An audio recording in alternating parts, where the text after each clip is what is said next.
जय हिंद दोस्तों। हम बहुत दिनों के बाद क्लास रिकॉर्ड कर रहे हैं। दिनों क्या, महीने की बात कहिए। दरअसल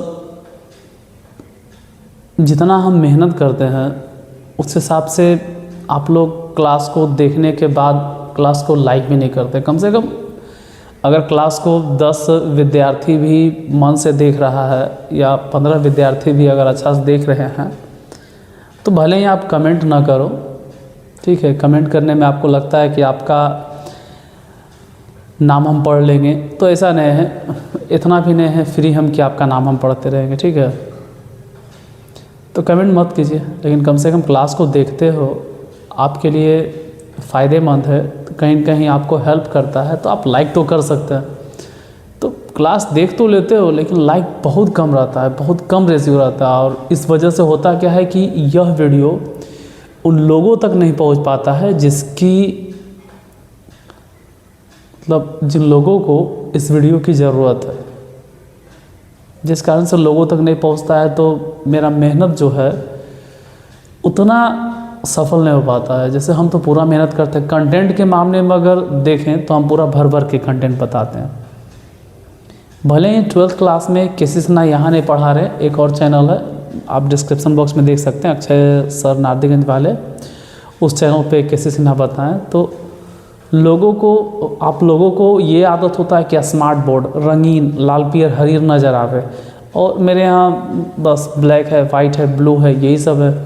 तो उतना इंटरेस्ट नहीं जग पाता है, आप उतना इंटरेस्ट ले नहीं पाते। और दूसरी बात कि हम क्लास लेते लेते थोड़ा सा पढ़ाने का तरीका मेरा मजाकिया भी नहीं है, हम पूरा सीरियस मूड में पढ़ाते हैं, चाहे ऑफलाइन रहे चाहे ऑनलाइन रहे। स्टार्टिंग से ही मेरा तरीका यही है, क्योंकि हम पढ़ाने आए हैं, कोई बंदर की तरह उछल कूद या नाच गान करने नहीं आए। तो आजकल के विद्यार्थी लोगों को, आप लोगों को शायद ये बात उतना अच्छा नहीं लगता है, शायद मेरे हिसाब से। सीरियस टीचर रहे तो नहीं, थोड़ा सा इंटरटेनमेंट होना चाहिए आपके हिसाब से। अच्छा है, हम ही गलत है, मेरे अंदर वो खराबी है कि हम इंटरटेनमेंट नहीं कर पाते हैं, आप लोग को बांध नहीं पाते हैं, आपके साथ इन्वॉल्व नहीं हो पाते हैं, आपको मनोरंजन नहीं कर पाते हैं। तो लगा कि चलो इतना दिन के बाद कम से कम ये बता दें कि क्लास हम क्यों नहीं रिकॉर्ड कर रहे हैं। थोड़ा सा मन छोटा हो जाता है, क्योंकि अगर आप किसी भी वीडियो को देखें तो 100 लोग 150 लोग देख के चले जा रहे हैं, और अच्छा खासा देख भी रहे हैं, व्यूज़ भी आ रहा है और वॉच आवर भी आ रहा है। वाइटो स्टूडियो जाके देखते हैं तो लोग देख भी रहे हैं उसको अच्छी तरह से, टाइम भी दे रहे हैं, पढ़ भी रहे हैं, लाइक नहीं कर रहे हो, तो वो वीडियो फिर लोगों तक पहुंचता नहीं, जिसके कारण से लगता है छोड़ो हटा, क्या बताना, लोग इधर उधर इन्वॉल्व है, जहाँ से पढ़ना है पढ़ लो। फिर कभी कमेंट देखते हैं तो कोई विद्यार्थी है जिसने कमेंट किया कि सर एप्लीकेशन ऑफ इंटीग्रेशन बता दीजिए, समझ में नहीं आता है, बहुत टफ लगता है। ऐसा बात नहीं है, एप्लीकेशन ऑफ इंटीग्रेशन भी आपको समझ में आएगा, लेकिन एप्लीकेशन ऑफ इंटीग्रेशन आपको तब समझ में आएगा जब आपका 11th का सेकेंड वॉल्यूम पूरा कवर है। और सेकेंड वॉल्यूम में भी कोऑर्डिनेट ज्योमेट्री, हम यही बोलने के लिए खास करके आया है। अगर आपको ऐसा लगता है कि एप्लीकेशन ऑफ इंटीग्रेशन आपको समझ में नहीं आ रहा, तो ऐसा कुछ नहीं, एप्लीकेशन ऑफ इंटीग्रेशन बहुत ही चीज़ है, बशर्ते कंडीशंस है कि आपका 11th का सेकेंड वॉल्यूम में कोऑर्डिनेट ज्योमेट्री ये कंप्लीट होना चाहिए। मतलब कोनिक सेक्शन, स्ट्रेट लाइन और पूरा कोनिक सेक्शन, ये दोनों कंप्लीट। कोनिक सेक्शन में आ जाएगा फिर सर्कल, पैराबोला, हाइपरबोला, इलिप्स, ये टॉपिक कंप्लीट होना चाहिए। फिर स्ट्रेट लाइन, अगर इतना कवर है तो फिर आपको एप्लीकेशन ऑफ इंटीग्रेशन उतना ही अच्छा समझ में आएगा जितने अच्छे से आपको इंटीग्रेशन समझ में आता है। लेकिन इंटीग्रेशन होता है कि कैलकुलेशन है, और वो एप्लीकेशंस है, तो अप्लाई कहाँ करोगे, तो अप्लाई किया जाता है ज्यामिति में। ज्यामिति वाला पोर्शन पूरा ज्यामिति में ही हम लोग अप्लाई करते हैं एप्लीकेशन। जब एप्लीकेशन ऑफ डेरिवेटिव्स पढ़िएगा तो पूरे कोऑर्डिनेट ज्योमेट्री है, इस वजह से आपको एप्लीकेशन ऑफ इंटीग्रेशन शायद समझ में नहीं आता होगा। तो कारण ये नहीं है कि आपको एप्लीकेशन ऑफ इंटीग्रेशन नहीं समझ में आता है, अब आपके पास उतना टाइम भी नहीं रहा कि आप 11th का सेकेंड वॉल्यूम कवर कर पाओ। अगर आप पढ़ाते हैं, टीचर हैं, तो ठीक है, लेकिन अगर आप स्टूडेंट हैं तो हम यही सलाह देंगे कि मतलब हम नहीं कवर कर पाएंगे अब, ठीक है, माफ़ कीजिएगा, क्योंकि ऐसा नहीं है कि हम नहीं कवर कर सकते हैं। अगर हम चाहें तो एक दिन में 24 घंटे का क्लास ले सकते हो, लेकिन फ़ायदा लोगों तक वीडियो पहुंच ही नहीं पाएगा, आपको अच्छा ही नहीं लग रहा। छोटा छोटा वीडियो देखते तभी ना आप लंबा वीडियो देख पाते हैं। तो इसी हिसाब से मेरा मन भी छोटा हो जाता है और हम क्लास लेना बंद कर दिए थे। फिर लगा चलो किसी का कमेंट देखे तो कम से कम ये रिप्लाई कर दे कि एप्लीकेशन ऑफ इंटीग्रेशन बताना बहुत ही इजी है। लेकिन बताना इजी है, सामने वाले को समझाना उतना ही मुश्किल है, क्योंकि सामने वाले को पहले से पता होना चाहिए कि सेकेंड वॉल्यूम है 11th क्लास में और उसमें स्ट्रेट लाइन पढ़ना है, इलिप्स पढ़ना है, सर्कल पढ़ना है, पैराबोला पढ़ना है, हाइपरबोला पढ़ना है, क्योंकि वही सब जाके अप्लाई होता है। आप पैराबोला का इक्वेशन नहीं जान रहे हैं, हाइपरबोला का इक्वेशन नहीं जान रहे, इलिप्स का इक्वेशन नहीं जान रहे, सर्कल का इक्वेशन नहीं जान रहे, तो फिर क्या बोले, शब्द ही नहीं। फिर हम कितनों समझाएंगे आपको समझ में नहीं आएगा। जैसे ही लिखेंगे इक्वेशन ऑफ सर्कल, आप कहेगा ये क्या होता है, तो वो तो 11th में ही पढ़ाएंगे। और 11th क्लास हम पढ़ा रहे हैं क्योंकि 11th में बहुत सारा चैप्टर है केसी सिन्हा में जिसका यूट्यूब पे सॉल्यूशन है ही नहीं, और अगर है भी 1-2 चैनल है, बहुत फेमस है, अच्छा खासा व्यूज़ भी, सब्सक्राइबर भी है, लेकिन जहाँ टफ क्वेश्चन आता है वहाँ वो बताता ही नहीं है। मतलब हल्का है तो बताइए ले, टफ कौन बताएगा भाई। हम टीचर लोग हैं किस काम के। आप YouTube पे जो सर्च करते हैं वो यही तो सर्च करते हैं जहाँ आप अटके, वहाँ एक उम्मीद है आपको कि YouTube पे शायद कोई ऐसा आएगा जो बताएगा, तो वही उम्मीद, आपका उम्मीद पे पानी नहीं फिरे, इसलिए तो हम लोग टफ क्वेश्चन बताते हैं। लेकिन आप लोग को हल्का में ही मन लगता है, और जहाँ टफ आता है तो आप ध्यान नहीं देते हैं। तो खैर 11th में ऐसा नहीं, 11th में बहुत सारे बच्चे हैं जो बहुत सारा टॉपिक, बहुत सारा चैप्टर, बहुत सारे क्वेश्चन पे अटक जाते हैं, तो यूट्यूब पे सर्च करते हैं और उन लोगों तक ये वीडियो पहुंच जाता है 11th तक। तो 12th के क्लास बंद करने का यही रीज़न था कि 12th में स्टूडेंट उस तरह से मतलब अपना क्या कहें कि एक तरह से बोल नहीं पा रहे सब, मतलब समर्पण भाव जो भी बोलो, मतलब इवन कहो कि आप लाइक भी तो नहीं दे पा रहे थे। छोड़ो, मेरे पास शब्द नहीं है, लेकिन आप उस वीडियो को कम से कम लाइक तो कर देते। आपके लाइक करने से वो वीडियो लोगों तक पहुंचता है। तो अब 8-10 मिनट इसी पे बकवास करें। चलो आए हैं तो कुछ बता के ही जाएंगे, खाली हाथ तो जाएंगे नहीं कि आए और चले गए।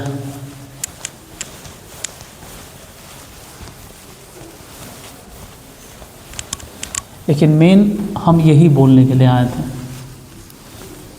रिकॉर्ड करने का यही मेरा पर्पस था इस वीडियो को। फिलहाल एक क्वेश्चन बता देते हैं, खाली हाथ जाना अच्छा नहीं लगता, नहीं तो लगेगा आए और बकवास करके चले गए। इंटीग्रेशन dx बटा √2 + x + x²। यूट्यूब पे ये सब बकवास आप लोग क्यों सुनिएगा, इतना सुन के तो आप लोग और अनसब्सक्राइब कर लीजिएगा। ऑफलाइन रहते थोड़ा सा सुनते भी हैं, हम बोलते हैं तो आप लोग सुना करते हैं। अब यही सब देखो इंटीग्रेशन है। बहुत सारे विद्यार्थी मेरे यहाँ आती है, बहुत सारे लड़के या लड़कियाँ, उनका क्या कहना रहता है कि हम 12th में पढ़ेंगे सीधे। बहुत सारे वैसे विद्यार्थी जो सीधे कहते हैं 12th कहिए स्टार्ट होगा सर, कब स्टार्ट होगा 12th सर, हम 12th से पढ़ेंगे। बहुत अफसोस आता है। कम से कम मैथ और केमिस्ट्री को इस तरह से मत पढ़ो। फिजिक्स आपको पढ़ना है 12th में तो पढ़ो 12th में, कोई दिक्कत नहीं, क्योंकि 11th का ब्रांच अलग, 12th का ब्रांच अलग, कोई दिक्कत नहीं। अब एग्ज़ाम पास हो जाइएगा, कोई परेशानी नहीं होगा, एक पैसा परेशानी नहीं होगा, क्योंकि 11th का फिजिक्स 12th के फिजिक्स से कोई मतलब नहीं रखता। 11th का फिजिक्स अलग है, 12th का फिजिक्स अलग है, कोई नहीं। लेकिन अगर आप 11th का केमिस्ट्री नहीं पढ़ते हैं और 12th का केमिस्ट्री पढ़ रहे हैं, क्या कर रहे हो आप। 11th का मैथ नहीं पढ़ रहे हैं, 12th का मैथ पढ़ रहे हैं, क्या कर रहे हैं आप। तो जो 11th का मैथ नहीं पढ़ता अच्छा से, उसको फिर ये सब नहीं समझ में आता। वो कहता है कि मैथ नहीं समझ में आ रहा, हम झूठ मूठ के पागल नियन भुगते रहते हैं। तो अधिकांश स्टूडेंट को तो समझ में नहीं आता, वो सीधे कहता है कि हम 12th में पढ़ेंगे। एक स्टूडेंट आई थी, एक क्या वैसे बहुत सारा स्टूडेंट आती है मेरे यहाँ, लड़का भी आता है। एक स्टूडेंट आई है और एक लड़का भी, बहुत सारे, एक को क्या बहुत सारा वैसा आता है जाता है। एक लड़की आई, उसकी बड़ी मन पड़ती है, एक दिन पढ़ी तो कहते हैं 12th से जाएंगे। बाबू अगर 11th में ही रह जाओगे तो जो थोड़ा बहुत आ रहा है ना, धीरे धीरे धीरे धीरे आप उस मुख्य धारा में आ जाइएगा, नहीं तो फिर आप 12th में स्टार्ट भी होगा ना तब भी आप हमेशा पिछड़ले रहिएगा। फिर वैसे ही कुछ लड़के लोग आते हैं 11th में पढ़ेंगे, नहीं 12th में पढ़ेंगे, और वो जब 12th में आओगे तब भी तुम्हारे साथ यही परेशान रहेगा। ऑफलाइन में ऐसा नमूना आता है ना कि मतलब क्या बोलें, और ऑनलाइन में तो खैर बकवास ही कर सकते हैं, कुछ कह तो नहीं सकते हैं हम। dx देखो इसको, e(x²) हो गया, अब प्लस ये वाला 2ab है, 2 यही 2ab है, a मतलब x, तो b मतलब आपको खुद सोचना होगा कि इसमें क्या लिखे, तो 1/2, तभी तो ये कट के x आएगा। इसका ये मतलब हो गया कि हमको 1/2 के होल स्क्वायर जोड़ना भी है और 1/2 के होल स्क्वायर घटाना भी है, और ये वाला हिस्सा 2 पहले से है। अब आप कहोगे कि हमको ये नहीं समझ में आया, इतना बकवास कर रहे हैं, बहुत सारे बतरो तो सब्सक्राइब भी कर देगा चैनल को, लेकिन लगा कि आज चलो बोल ही देते हैं, इसे भी नहीं देखते हो तो चलो अनसब्सक्राइब कर ही देना, भाग ही जाना छोड़ के चैनल को, क्या फ़र्क पड़ता है। लेकिन ये कंप्लीट स्क्वायर अगर आप कहिएगा कि 12th में सिखाइए तो ये गलत है। कंप्लीट स्क्वायर आपको 10th क्लास में ही सिखाया जाता है। पूर्ण वर्ग विधि से द्विघात समीकरण को हल करें। 10वां क्लास में जब द्विघात समीकरण को आप हल करते होंगे तो वहाँ पे 3 मेथड बताया जाता है, एक तो गुणनखंड के द्वारा, एक सूत्र के प्रयोग से, और एक पूर्ण वर्ग विधि के द्वारा। तो पूर्ण वर्ग विधि आपको 10वां क्लास में सिखाया जाता है। तो बहुत सारे विद्यार्थी को यहाँ भी परेशानी होता है, ये क्या हो गया, समझ में नहीं आ रहा है। तो ये कंप्लीट स्क्वायर है, ये 10th क्लास में पूरा अच्छा तरह से हम समझाते हैं। द्विघात समीकरण चैप्टर है, उसी में द्विघात समीकरण चैप्टर जब पढ़ाते हैं तो यहाँ से लेके यहाँ तक एक फॉर्मूला बनता है, x प्लस 1/2 के होल स्क्वायर, और ये सब बात की बात है कि 1/4 हो गया प्लस 2 हो गया, ये सब लिखो। इंटीग्रेशन dx बटा √x प्लस 1/2 के होल स्क्वायर, ये सब घटा वटा देना, 4 दूनी 8, 1 घट गया, प्लस 7/4 हो गया। उसके नीचे अगर लिखें तो इंटीग्रेशन dx बटा √x प्लस 1/2 के होल स्क्वायर, प्लस इसको लिखेंगे √7/2 के होल स्क्वायर।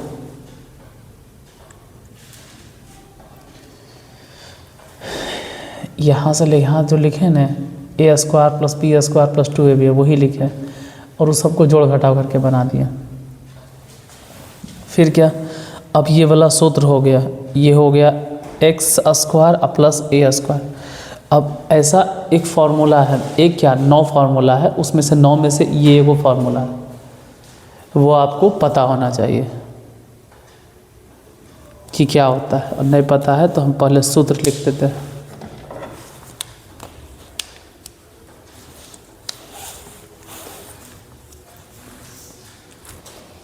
देखो सूत्र ही लिख देते हैं, मार्कर भी नहीं चल रहा है। dx बटा √x² प्लस a², ये फार्मूला इस सब हम सब साबित कर चुके हैं। अब तो सिर्फ लिखना है log x plus √x² plus a² plus c, ये सूत्र होता है। अब इसमें x मतलब क्या चल रहा है, यहाँ पर x मतलब ये वाला हिस्सा x प्लस 1/2, x के मतलब x प्लस 1/2, तो लिखते हैं log, और x मतलब कितना है, यहाँ x था, यहाँ कितना है x प्लस 1/2, x के जगह पे यही चल रहा है, और फिर प्लस √x² प्लस a², मतलब इसका स्क्वायर लिखो, तो इसका स्क्वायर लिखो। ध्यान देखो, ध्यान से देखो, इस सबको तोड़ेंगे तोड़ेंगे तोड़ेंगे, हल करेंगे, सॉल्व करेंगे, सॉल्व करते करते फिर हम यहीं आ जाएंगे 2 प्लस x देख लेना सॉल्व करके प्लस c। तो चलिए, आज तो सिर्फ पूरा क्लास में हम बकवास ही करते रहे, जनरली जल्दी हम यूट्यूब पे आके बकवास करते रहे हैं। फिलहाल कुछ दिनों से तब बकवास बंद था, लेकिन फिर लगा कि आपको बोल दें कि क्लास क्यों नहीं रिकॉर्ड कर रहे हैं। तो मेरे पास स्मार्ट बोर्ड नहीं है, स्मार्ट बोर्ड की कमी है, और हम कंटेंट देना जानते हैं, लेकिन आप लोग को शायद स्मार्ट बोर्ड पे अच्छा लगता है मेरे हिसाब से, शायद उसमें थोड़ा सा कलरफुल रहता है। तो जिस दिन होगा भविष्य में स्मार्ट बोर्ड, उस दिन से देखेंगे, 12th का क्लास अपलोड करेंगे। फिलहाल अभी तो 11th का क्लास और 10th का क्लास भी रिकॉर्ड करेंगे, उसका ठीक ठाक चल रहा है। मिलते हैं कभी अगर टाइम मिला तो, तब तक के लिए गुड बाय।